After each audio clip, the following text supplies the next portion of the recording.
The morning sun rose over New Jeju like any other day. Children laughed and played in the streets while their parents prepared for work. Doyan kicked a ball with his younger sister Nari in the park near their home. Other kids joined them soon after. Hajin, Minji, Suho, and Yuna ran across the grass, their voices carrying through the warm air. Nobody noticed the ship at first. It appeared in orbit without warning, sleek and silver against the black of space. The Valorians had traveled far to reach this human colony. They had watched humanity for years from a distance, studying them like scientists study insects under glass. Today they decided to collect samples. The Valorians considered themselves rational beings. They cataloged species across the galaxy, preserving genetic material and studying biological diversity. To them, taking a few specimens from a population of billions seemed perfectly reasonable. They did not understand that some species valued things beyond pure logic. Duyan saw the drones first. They descended from the sky like falling stars, but they moved with purpose. Metallic spheres the size of large dogs floated toward the playground. The children stopped playing and stared. Nari grabbed her brother's hand. "What are those?" she whispered. Before Doyen could answer, the drones moved. They were fast, impossibly fast. Beams of light shot out and wrapped around the children like glowing ropes.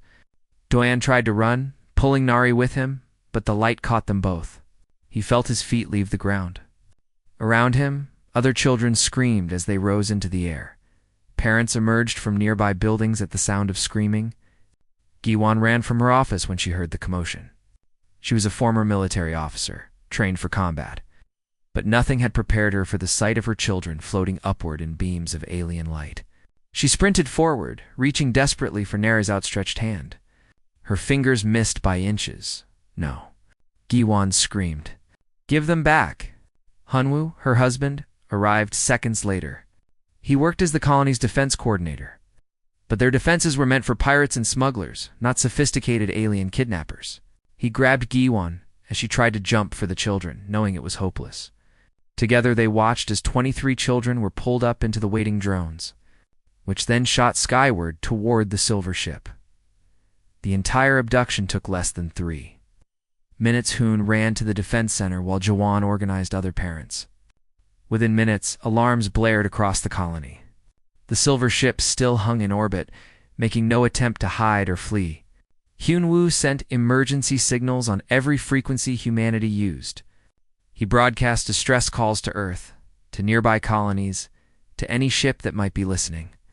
"This is New Jeju Colony. We are under attack. Alien vessel has abducted 23 human children, requesting immediate assistance. This is not a drill." His hands shook as he typed. Those children included his own. He thought of Doyen's brave face and Nari's bright smile. The idea that they were gone, taken by creatures he didn't understand for reasons he couldn't fathom, made his blood run cold. Aboard the Valorian ship, Doyan held Nari close. The other children huddled together in a large white room. The walls glowed softly, and the air smelled strange, like metal and flowers mixed together. Alien figures moved beyond transparent barriers, tall and thin, with too many joints in their limbs. They had large eyes that reflected light like mirrors. "I want to go home." Nari sobbed against her brother's shoulder. "We will," Doyan promised, trying to sound more confident than he felt. "Mom and Dad will come for us." Hajin, a boy about Doyen's age, looked around at the others. "All of them will come. They won't leave us here." The Valorian chief scientist observed the young humans through the barrier. It noted their distress with clinical interest. The specimens were more emotionally reactive than expected, but that was common in juvenile life forms. The scientist input data into its recording device, cataloging every detail. One of its assistants approached. "The human colony is broadcasting distress signals. Should we respond?" The chief scientist considered this. "No. Let them adjust to the situation. We will complete our research and return the specimens in adequate condition. The humans will understand eventually." The assistant hesitated. The signals are being sent to their homeworld. Multiple destinations, actually. Relevant, the chief scientist replied. We are within our rights under galactic law to collect samples from unaffiliated species. The humans have no standing in the Galactic Council. Their protests are meaningless. What the Valorians did not know was that humanity had been waiting for something like this. Not hoping for it, but preparing for it. Ever since humans had reached the stars and discovered they were not alone, they had built contingencies. They had planned for first contact, for trade, for war, and for this exact scenario. On Earth, the emergency signal reached Federation Command within an hour. Admiral Tywin was in a meeting when his aide burst through the door, ignoring all protocol. Sir, we have a situation. New Jeju reports child abduction by alien vessel.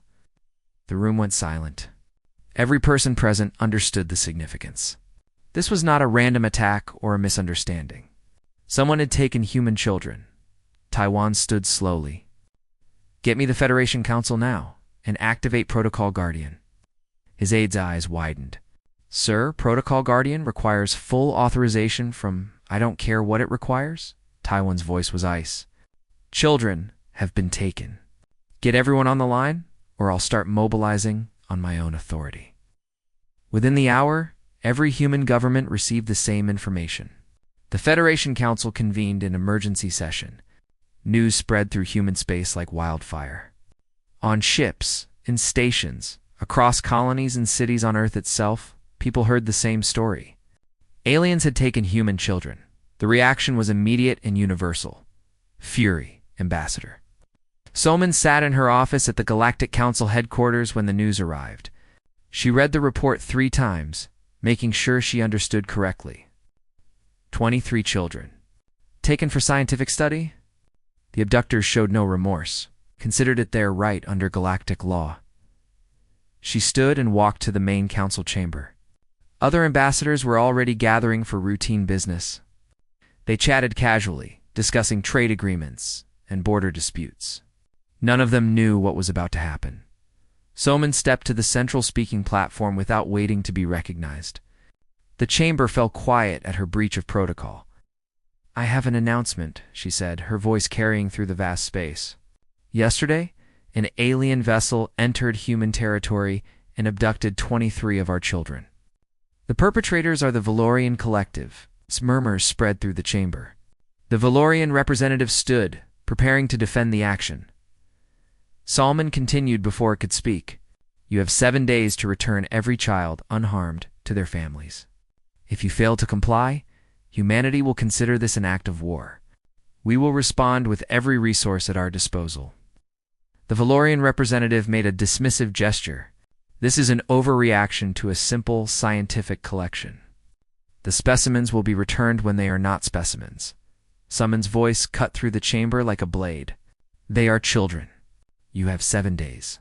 The count begins now. Hot! She turned and left the chamber. Behind her, alien ambassadors began to argue and debate. They thought this was posturing political theater. They did not yet understand that Salman had just delivered the most serious ultimatum in galactic history. Across human space, the mobilization had already begun. News of the abduction reached every corner of human civilization within hours. On Earth, crowds gathered in city centers, their faces showing the same emotion, rage. On Mars colonies, workers stopped their shifts and stared at screens broadcasting the emergency reports. On distant outposts, near the edge of explored space, small communities of a few hundred people watched in horror as the story unfolded. Admiral Taiwan stood in Federation Command, surrounded by holographic displays showing the entirety of human military forces. Ships appeared as dots of light across the map. There were thousands of them. Patrol vessels, destroyers, carriers, cruisers, and support ships spread across dozens of star systems. Begin immediate recall, Taiwan ordered. Every ship, every crew. I want everything we have ready to move within 48 hours. His staff worked without question. They sent signals across space, calling ships home. Within minutes, vessels began changing course. Some had been on patrol for months. Others were conducting routine surveys or escorting trade convoys. None of that mattered now. The children came first. Captain Minseo commanded a cargo escort, Frigate 3 systems from Earth, when she received the recall order. She read it twice, then addressed her crew over the ship's intercom. Change of plans. We're going home. Maximum burn. Her navigator looked up from his console. Sir, the convoy we're escorting will be vulnerable if I said maximum burn, Minseo repeated. The children need us more than those cargo haulers do. Across human space, similar scenes played out on thousands of ships. Crews pushed their engines harder than recommended. They skipped safety checks and bypassed standard procedures. Speed was all that mattered. On Earth, the Federation Council met in their emergency chambers. Representatives from every human government sat around a massive table. Usually these meetings involve long debates and careful compromises. Today there was no debate. Military forces and providing information about the abducted children, Hyunwoo worked with her, feeding tactical data to Admiral Taiwan's fleet. He had activated every sensor on the colony, tracking the Valorian ship's position and movements. The ship hadn't left orbit, which seemed strange until Hyunwoo realized the truth. They don't think we're a threat, he told Juwon. They're just sitting there, continuing their research. They think we'll eventually accept what happened. Guwon's hands clenched into fists. They're about to learn how wrong they are. Intelligence officer Yoonji worked from Earth, coordinating a network of deep space monitoring stations. These stations had been disguised as civilian research posts, but their real purpose was surveillance.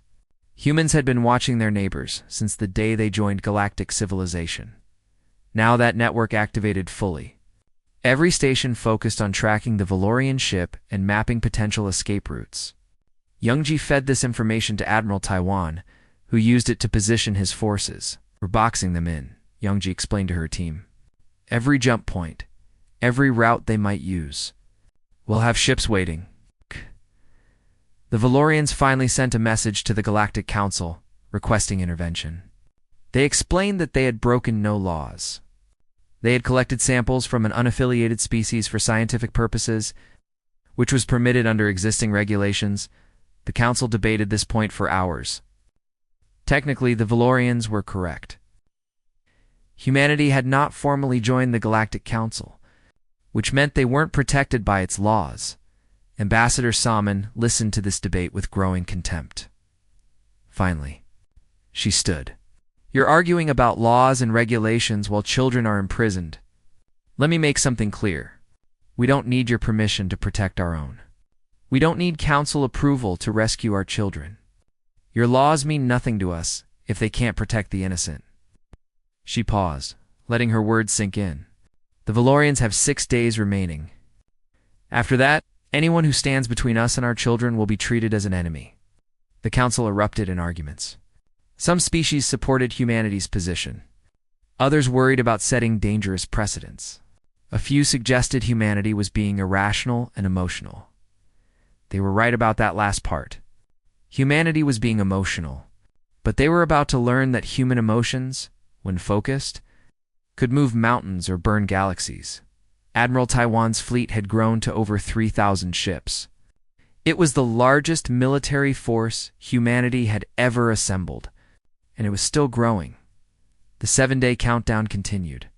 Each passing hour brought more human ships into formation. Each passing hour brought humanity's fury to a sharper edge. The galaxy watched and wondered. If the Valorians would surrender the children before time ran out?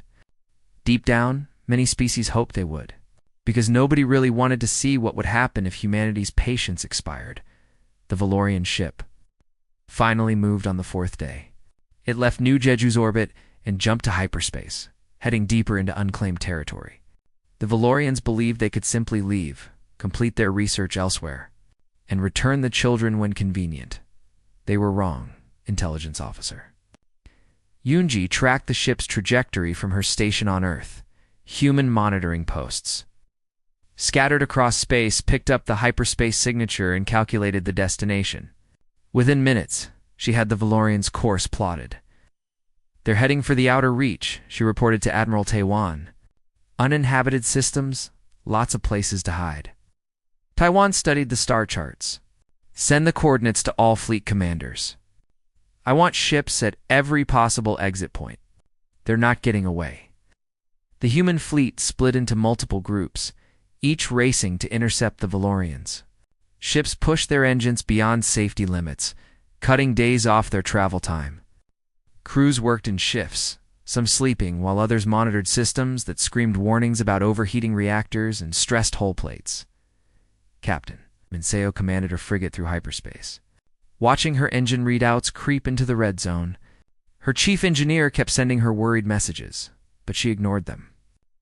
The ship would hold together. It had to.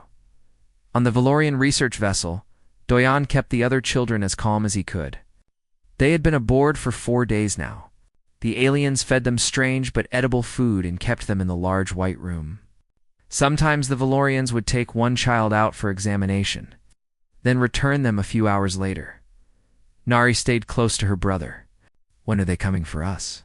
she asked every day. Soon Doyan always answered, "They're coming. I know they are." Hajin noticed the Valorians were acting differently.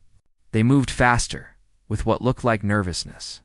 Their large, reflective eyes kept flicking to displays that showed things the children couldn't understand. "Something's happening," Hajin told Duen quietly. "They're scared of something." Doyan watched the aliens through the transparent barrier. Hajin was right. The Valorians were afraid. That meant humanity was close. The Valorian chief scientists studied incoming sensor data with growing concern. Their long-range scanners detected multiple human vessels converging on their position. The numbers didn't make sense. Hundreds of ships, possibly thousands, all moving in coordinated patterns. "This is an impossible response," the scientist muttered. "For 23 specimens, the resource expenditure is completely irrational." His assistant looked up from a communications console. "Sir, we're receiving multiple transmissions from human vessels. They're demanding we stop and surrender the specimens." "Ignore them. We're within our rights." "Sir, they're not asking. They're telling us. And there are over 2,000 ships on our scanners now." The chief scientist felt something it had rarely experienced: fear. It had studied dozens of species, collected thousands of specimens, and never faced serious opposition. The humans were supposed to be a minor species, barely worth noting. Yet here they were, deploying military force on a scale that rivaled the greatest powers in the galaxy. "Prepare to make a formal complaint to the Galactic Council," the scientist ordered. "The humans are violating our scientific freedoms." The assistant didn't respond. It was too busy watching the sensor display as more and more human ships appeared, 3 systems away. Admiral Taiwan received confirmation that multiple fleet groups had the Valorians boxed in. There was no escape route that didn't have human ships waiting. "Open a channel to all vessels," Taiwan ordered. "Let's try this one more time." His communications officer nodded. "Channel open, sir." Taiwan spoke clearly, knowing his words were being transmitted to every ship in his fleet and to the Valorian vessel. "This is Admiral Taiwan of Earth Fleet. You are surrounded. You have taken human children. Return them now, and you will be allowed to face trial. Refuse, and we will take them back by force." The Valorians sent a response. "We are legitimate scientists operating under galactic law. Your threats are meaningless. We will complete our research and return the specimens in adequate condition." Taiwan closed his eyes for a moment, controlling his anger. When he opened them, his expression was ice. "That was your last chance," he said quietly. "All ships, weapons free. Disable their engines and weapons, but I want that ship intact. Our children are inside." The human fleet opened fire.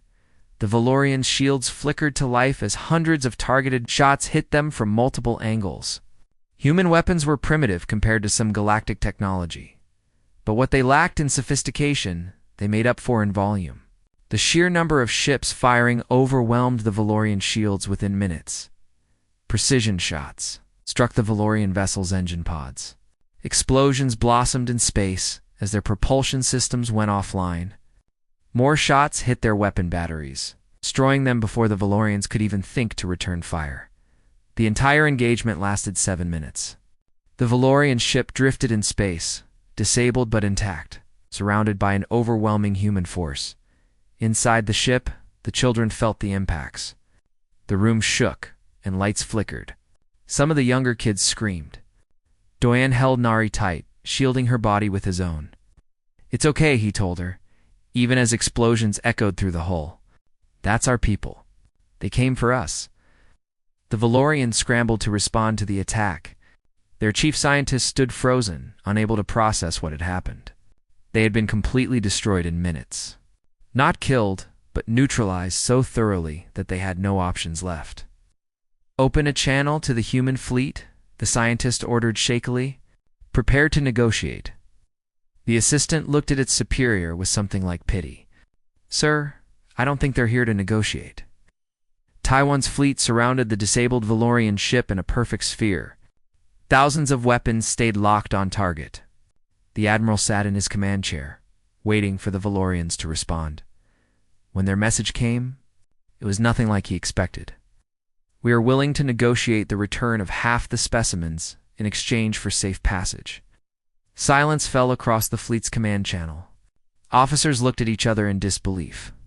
The Valorians were trying to bargain with children, like they were cargo to be divided up. Taiwan's face went very still. When he spoke, his voice was soft, which somehow made it more terrifying. "You think you can negotiate with us? Using our children as bargaining chips?" He paused. "Let me teach you something about humanity. We don't negotiate for our children. We take them back." He turned to his weapons officer. "Target their life support systems. Not the section where the children are being held. Everything else?" The weapons officer smiled grimly. "Yes, sir." More precise shots lanced out from the human fleet. They struck corridors, laboratories, and crew quarters on the Valorian ship. Systems began failing across the vessel. Atmosphere vented from holes in the hull, forcing the Valorians to seal off sections of their own ship. "Stop. Stop firing." The Valorian scientist's voice came over the channel, panicked now. "Return our children," Taiwan replied simply. "You're destroying our ship." "I'm making a point. You have 10 minutes to bring every child to your docking bay, unharmed and ready for transport. If you fail, I will continue to dismantle your ship piece by piece until there's nothing left but the section holding our children. Then we'll cut our way in. Your choice." Across the galaxy, Ambassador Soman watched a live feed of the engagement from the Galactic Council chambers. Other ambassadors watched with her, their expressions ranging from shock to horror to secret approval. The Tellarian ambassador who had questioned humanity's response stood beside her. Really would have destroyed that entire ship," he said quietly. "It wasn't a question. It's every piece of it," Salman confirmed. "And if they had harmed even one child, we would have hunted down every member of their species until they understood the price of that mistake." The ambassador was silent for a long moment. "Your species is terrifying." "Only when we need to be," Salman replied. On the Valorian ship, the chief scientist made its decision. It ordered its crew to gather the human children and bring them to the main docking bay. The scientist's hand shook as it input the commands. Its entire worldview had been destroyed in the last hour. These humans were not a minor species. They were not primitive or weak. They were predators. And the scientist had made the fatal mistake of touching their young. Doyin felt the change in the ship's atmosphere. Valorians entered the room where the children were held and gestured for them to follow. The kids huddled together, frightened. "It's okay," Doyan told them. "They're taking us home." The Valorians led them through corridors that showed damage from the human attack. Emergency lights flickered. Some sections had been sealed off. The children could see their captors' fear in every gesture. When they reached the docking bay, Doyan saw something that made his heart leap. Through the bay's viewing windows, he could see them. Human ships. Hundreds of them, maybe thousands. Their running lights creating a galaxy of stars against the darkness of space. "We came for you," a voice said. Doyon turned to see armored figures entering the bay from a docked human. Shuttle soldiers, Marines, humans with weapons and determination. In their eyes, the lead soldier removed her helmet. Commander Sunwoo looked at the gathered children and smiled. "Sorry we're late," she said gently. "Let's go home." The children surged forward. Some were crying, some laughing. Nari ran to Commander Sunwoo and hugged her legs. The commander picked her up without hesitation. "You're safe now," Sunwoo told them all. "All of you. You're safe." As the children were led onto the human shuttle, Doyon stopped and looked back at the Valorian chief scientist. The aliens stood at the edge of the bay, watching them leave. "You should have asked first," Doyon said simply. Then he turned and walked onto the shuttle with the others. Leaving the Valorians to contemplate their mistake, the human shuttle carried the children back to Admiral Taiwan's flagship. Medical Officer Haijin waited in the shuttle bay with a full medical team. As the children emerged, she scanned each one quickly, checking for injuries or signs of mistreatment. "They're all physically healthy," she reported to Taiwan. "Scared but unharmed." Taiwan nodded, relief flooding through him. He knelt down to speak with the children at their level. "You were very brave," he told them. "Your families are waiting for you. We're taking you home." Nari stepped forward. She was small for her age, with dark hair and eyes that had seen too much in the past few days. "There are a lot of ships out there," she said, pointing at the viewing screens, showing the massive fleet. "Yes, there are," Taiwan confirmed. "They all came for us. Every single one." Nari thought about this for a moment. "The aliens were scared of us. More scared than we were of them." Taiwan smiled sadly. "They should have been." The children were taken to comfortable quarters where they could rest and eat real human food. Counselors stayed with them, helping process what they'd experienced. But most of the children just wanted to talk to their parents. Jiwon and Hyunwoo received a video call from the flagship. When Nari and Doyon appeared on the screen, Guan broke down crying. She touched the screen like she could reach through it and hold them. "Mom, we're okay," Doyon said. "We knew you'd come. Of course we came." Hyunwoo managed to say through his own tears, "We'll always come for you." Across New Jeju Colony, families received similar calls. Parents saw their children's faces and wept with relief. The colony erupted in celebration, but it was mixed with anger. Their children were safe. But the Valorians would answer for what they'd done. Ambassador Soman addressed the Galactic Council while the rescue was still underway. She stood at the central platform, her posture straight and her voice clear. "The children have been recovered," she announced. "All 23 are safe and unharmed." The council chamber filled with murmurs. Some ambassadors looked relieved. Others seemed troubled. The Valorian representative stood, trying to maintain dignity. "We demand that the Galactic Council condemn humanity's aggressive actions. We were operating within established scientific protocols. You kidnapped children?" Salman cut them off. "That's what you did. Not collected specimens, not gathered samples. You took children from their families and imprisoned them. We intended no permanent harm. Your intentions are irrelevant. Your actions are what matter." Salman pulled up a holographic display showing footage of the rescue. The council watched as human soldiers gently led frightened children to safety. They saw Nari hugging Commander Sunwoo. They saw Doyen's young face showing relief and exhaustion. "These are not specimens," Soman continued. "They are people. Young people who have families that love them, communities that value them, and a species that will burn galaxies to protect them." Oh, she let that statement hang in the air. Then she continued, "The Valorians will face trial. They will surrender all research data they gathered on humanity. And they will broadcast an apology across all known space, explaining what they did and why it was wrong." The Valorian representative started to object, but Salman held up her hand. "This is not a negotiation. This is what will happen.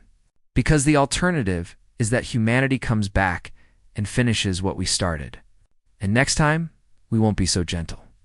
The council erupted in debate. Some species supported humanity's demands. Others worried about the precedent it would set. A few tried to argue that the Valorians had followed established practices. The Talarian ambassador stood. "I move that we support humanity's position. What the Valorians did was legally permitted but morally wrong. Our laws need to change." One by one, other ambassadors voiced their support. The vote wasn't unanimous, but it didn't need to be. The message was clear. The galaxy had underestimated humanity, And the price of that mistake was a fundamental shift in galactic law. Legal expert. Jinseo arrived at the Galactic Council headquarters 3 days later. She carried drafts of new legislation that would protect all juvenile members of spacefaring species. The laws were comprehensive and strict, with harsh penalties for violations. She presented them to a council subcommittee. This is the Sapient Youth Protection Accord, Jinseo explained. It establishes that children of all species are not valid subjects for involuntary research, cannot be taken from their guardians without explicit legal cause, and must be treated as protected individuals under galactic law. A counselor from the Marrakesh Collective studied the document. These laws are very restrictive. They would limit legitimate scientific research. Good, Jinseo interrupted. If your research requires kidnapping children, then it shouldn't be done. The document passed through committee review faster than any legislation in galactic history. Nobody wanted to be seen opposing child protection laws while humanity's fleet still sat in space. Watching, back on Earth, Admiral Taiwan began the long process of demobilizing his fleet. Ships that had been rushed into service needed proper maintenance. Crews needed rest. The massive military force that had assembled in days would take weeks to properly stand down. But Taiwan made sure the galaxy knew something important. This fleet could reassemble just as quickly if needed. Humanity was ready now. They would always be ready. Captain Minseo returned to her frigate to find her chief engineer waiting with a long list of repairs needed after their hard burn to the combat zone. I know, she said, before he could start. We pushed her too hard. You nearly melted the reactor core, sir. But we got there in time. That's what matters. Looked at her ship with affection. She held together when we needed her to. That's all I can ask. The engineer sighed but nodded. Still going to take 2 weeks to fix everything? Then we have 2 weeks. Get started. Yes. Civilian vessels returned to their normal routes, but their crews carried themselves differently now. They had been part of something bigger than themselves. Jajin commanded her freighter back to the mining colonies, but the temporary weapons systems stayed installed. Just in case? On the Valorian homeworld, the chief scientist stood before its governing council. It had to explain how a simple specimen collection had resulted in their species being humiliated and forced to apologize to the entire galaxy. We didn't know, it tried to explain. The humans seemed like any other species. We had no indication they would react this way. The council leader's expression was harsh. You took their children? What did you expect? A protest. Formal complaints. Perhaps a small punitive action. Not total war mobilization. Then you understand nothing about protective instincts. Many species value their young, but humans? The leader paused, searching for words. Humans are different. They don't calculate acceptable losses when it comes to children. They don't weigh costs against benefits. They simply act. The scientist would spend the rest of its life studying humanity, trying to understand the species it had so badly misjudged. It would never truly succeed. The Galactic Council's military analysts prepared detailed reports on humanity's mobilization capabilities. The reports made sobering reading. Humans could field enormous military forces with frightening speed. Their civilian infrastructure could convert to military production almost instantly. Their command and control systems were efficient and distributed, but what really worried the analysts was the motivation. Other species fought for territory, resources, or political goals. Humans had shown they would fight for intangible things like family and honor. That made them unpredictable and dangerous. One analyst included a note in their report. Recommendation: never threaten human children. This appears to be the one absolute line that will trigger immediate and overwhelming response regardless of cost. Ambassador Soman read these reports from her office. She smiled slightly. Let the galaxy analyze and theorize. Let them write papers about human psychology and protective instincts. The truth was simpler than they wanted to believe. Humans loved their children. That was it. That was the entire explanation. She recorded a message to be broadcast across human space. To everyone who mobilized, who volunteered, who offered their help when our children were taken, thank you. You showed the galaxy who we are. Not through words, but through actions. We protect our own.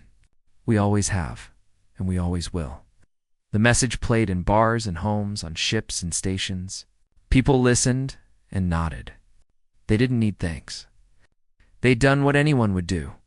The children arrived back at New Jeju 7 days after being taken.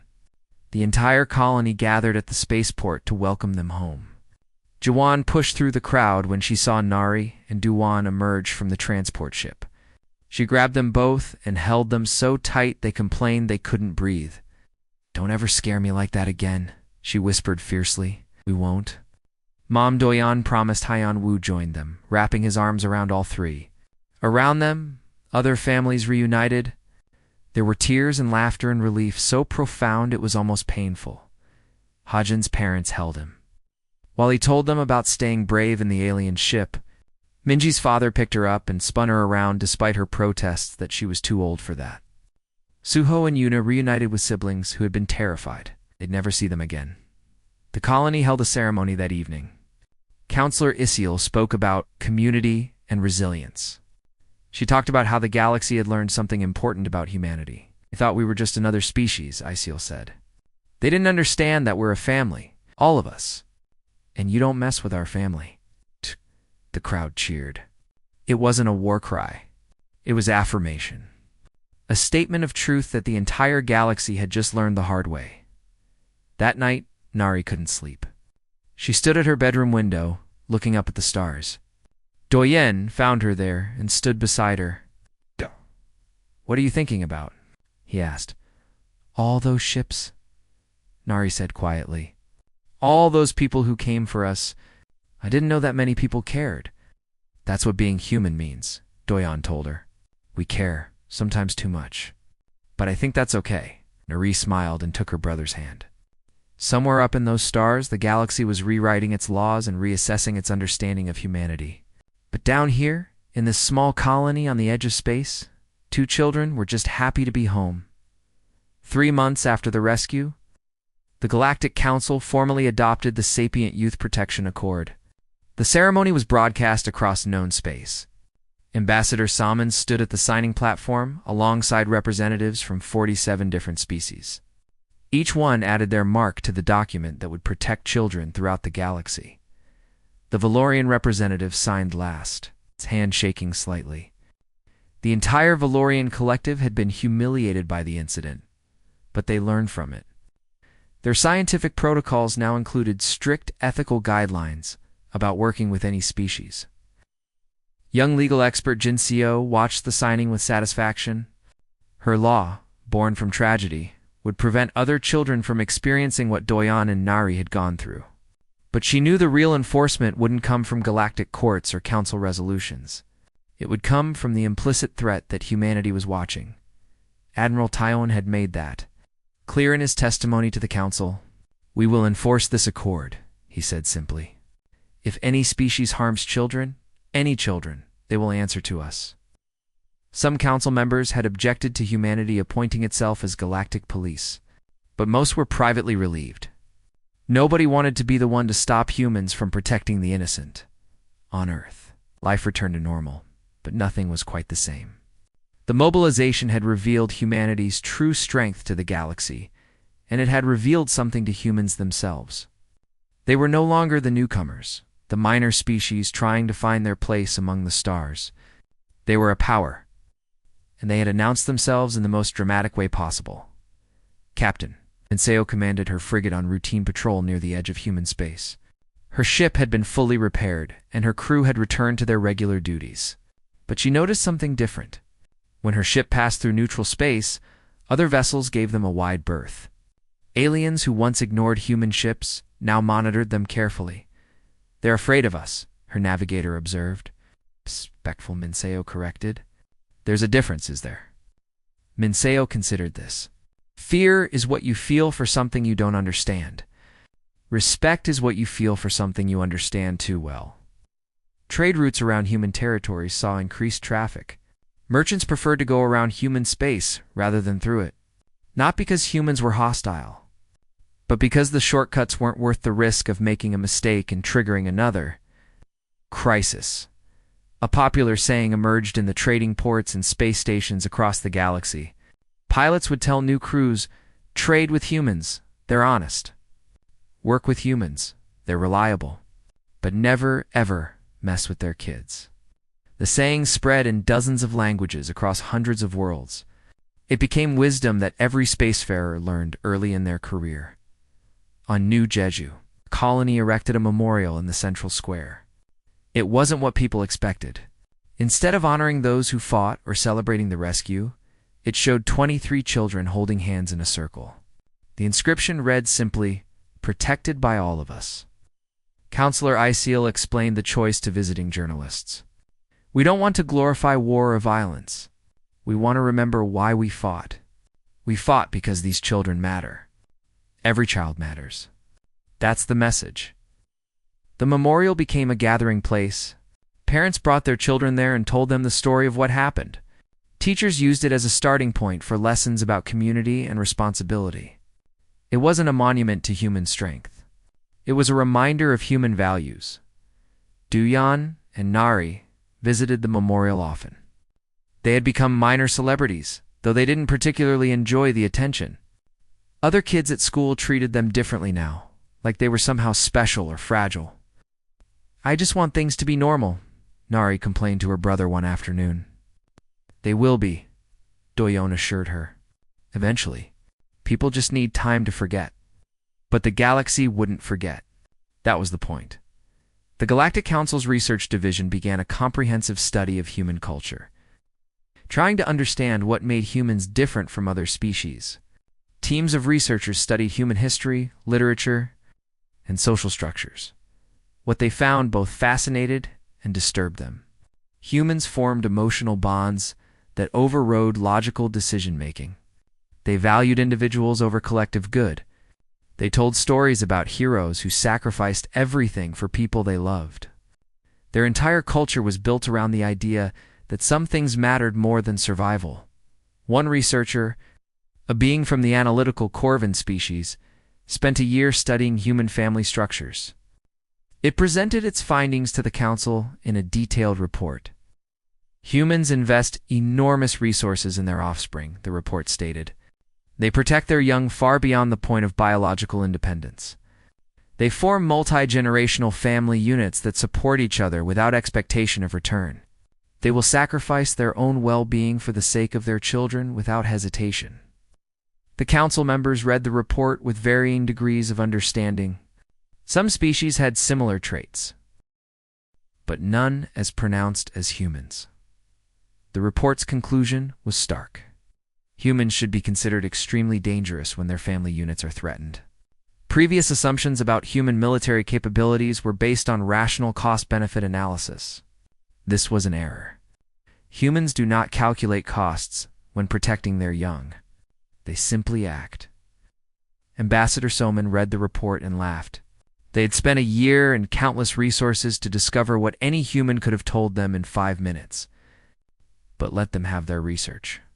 Understanding was better than ignorance. She sent a message to Earth's leadership. The galaxy is studying us now. They want to understand what makes us tick. My recommendation: let them look. Transparency might prevent future misunderstandings. Earth's Federation Council agreed. They opened archives to alien researchers and allowed observation of human communities. Some humans objected to being studied like laboratory specimens, but most understood the practical value. If aliens understood humanity better, they were less likely to make the Valorians' mistake. Young diplomat Sung Ho was assigned to coordinate with alien research teams. He found himself explaining basic human concepts to beings who struggled to understand them.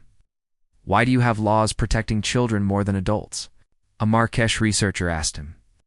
"Because children can't protect themselves," Sung Ho explained. "They're vulnerable. They need us. But from a survival perspective, adults are more valuable. They can reproduce and contribute to society." Sung Ho shook his head. "You're thinking about it wrong. It's not about value or survival. It's about what's right. Children deserve protection because they're children. That's all the reason we need." The researcher made notes, still not fully understanding, but trying. Across human space, schools began teaching children about the incident. Not as a scary story, but as a civics lesson about collective responsibility and the importance of protecting each other. Teacher. Bora led a class of 80-year-olds through the timeline of events. She showed them the memorial on New Jeju and explained how the entire human civilization had responded to the crisis. One student raised their hand. Were the aliens bad? Bora considered the question carefully. They made a bad choice. They didn't understand that what they were doing was wrong. They thought about science and research, but they didn't think about families and feelings. But we taught them, another student said. Yes. Bora agreed. We taught them, and now they know better. It was a simplified version of events, appropriate for children, but it contained an essential truth. Humanity had taught the galaxy a lesson it wouldn't forget. Navigator Ji-hoon worked on a survey ship exploring new star systems. His job was to chart safe routes and identify potential colony sites. It was routine work, usually boring, but he loved it. One day, the ship encountered a vessel from the distant Pelion consortium. The Pelions were a cautious species that rarely interacted with others. But when they saw Ji-hoon's ship was human, they immediately sent a friendly greeting and an offer to share star chart data. This is new, Ji-hoon's captain said. The Pelions never share data. They accepted the offer and received detailed charts of several systems the Pelions had surveyed. In exchange, they shared some of their own data. It was a small interaction, but it represented something significant. They're trying to build goodwill with us, Ji-hoon realized. They want humans to see them as friendly. The captain nodded. Word has spread. Nobody wants to be on humanity's bad side. This pattern repeated across the galaxy. Species that had ignored humanity now sought diplomatic contact. Trade agreements became more favorable. Border disputes were resolved more quickly. The galaxy was recalibrating its relationship with humanity based on a single demonstration of human priorities. Some humans worried about this. Were they being feared rather than respected? Had they become the galaxy's bullies? Ambassador Soman addressed these concerns in a public statement. We are not bullies. We did not attack anyone unprovoked. We did not threaten anyone unnecessarily. We simply demonstrated that there are lines that cannot be crossed. The galaxy is safer now because everyone understands those lines. She was right, though perhaps not in the way she intended. The galaxy was safer, but the safety came from fear as much as respect. Other species now knew that humanity would fight, and fight hard for certain principles. It made everyone more careful, more thoughtful about their actions. The Valorian chief scientist, now retired in disgrace, spent its remaining years writing a book about the incident. It was titled The Cost of Assumption and became required reading in scientific institutions across the galaxy. In the book, the scientist wrote, I assumed the humans would be rational. I assumed they would weigh costs against benefits. I assumed they would accept a temporary loss for the greater good of galactic science. Every assumption was wrong. Humans operate on emotional and moral principles that transcend pure logic. This does not make them primitive. It makes them dangerous in ways I never anticipated. The book ended with a warning. Do not mistake human kindness for weakness. Do not mistake their desire for peace as unwillingness to fight. And above all, never assume that any calculation or cost-benefit analysis matters when human children are at stake. On Earth, the incident faded from daily conversation but remained in cultural memory. Songs were written about it. A popular movie dramatized the rescue, though Nari complained that the actress playing her was too old and not scared enough. I was terrified, Nari told an interviewer when asked about the movie. But Doyeon kept us calm. He told us our parents would come, and he was right. Doyeon, now a teenager, had become interested in military service. He watched recordings of the rescue operation and studied the tactics Admiral Taiwan had used. He wanted to be ready if something like this ever happened again. Someone has to protect people, he explained to his parents. Someone has to be ready to act when things go wrong. Hyun-woo and Ji-won understood. They didn't want their son to go into danger, but they respected his choice. He had learned firsthand what it meant when good people stood up. For those who couldn't protect themselves, The other rescued children went on to various paths. Some pursued normal lives, trying to forget the ordeal. Others, like Hajin, became advocates for child protection laws. Mingi studied xenopsychology, wanting to understand why aliens thought so differently from humans. Each carried the experience in their own way. 5 years after the incident, the Galactic Council invited humanity to join as full members. It was a significant honor, typically reserved for species that had been spacefaring for centuries. Humanity had only been exploring the stars for a few decades. Ambassador Soman stood before the council to accept the invitation. We join this body not as conquerors or as threats, but as partners in building a better galaxy. A galaxy where all children of all species are protected and valued. A galaxy where no one has to fear for their young. The council voted unanimously to admit humanity. It was a practical decision as much as an honorable one. Better to have humans inside the system, bound by its rules, than operating outside it with no constraints. But humans had already proven they would follow their own rules when galactic law failed. Everyone remembered that. On New Jeju, now a thriving colony of nearly 100,000 people, children still played in the park where Doyon and Nari had been taken. Parents watched them carefully, perhaps a bit more protectively than before. But they also watched the sky with confidence. Up there, humanity's ships patrolled in routine patterns. Earth's fleets maintained their readiness. The systems and protocols developed during the crisis remained active. Humanity had learned to be ready. The galaxy had learned to. It learned that humans valued strange things like love and family over logic and efficiency. It learned that threatening those values brought swift and overwhelming response. It learned that humanity, despite being young and comparatively weak in many ways, possessed a strength that numbers and weapons couldn't fully capture. Most importantly, the galaxy learned a simple truth that would shape interstellar relations for generations to come. Never. Ever threaten human children? Nari stood at her window that night, looking up at the stars like she often did. She was older now, no longer the frightened 8-year-old girl who had been taken from her home. But she remembered. She remembered the fear and the confusion.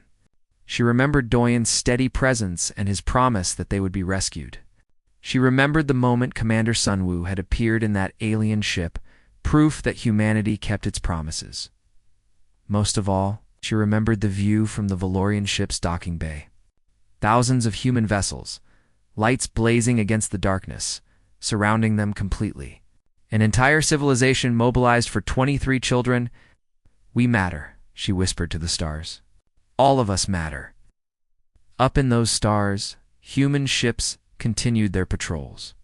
Admiral Taiwan, now retired, had passed command to a new generation. But the lessons remained. The readiness remained. The absolute commitment to protecting humanity's children remained. The galaxy had learned, and it would never forget.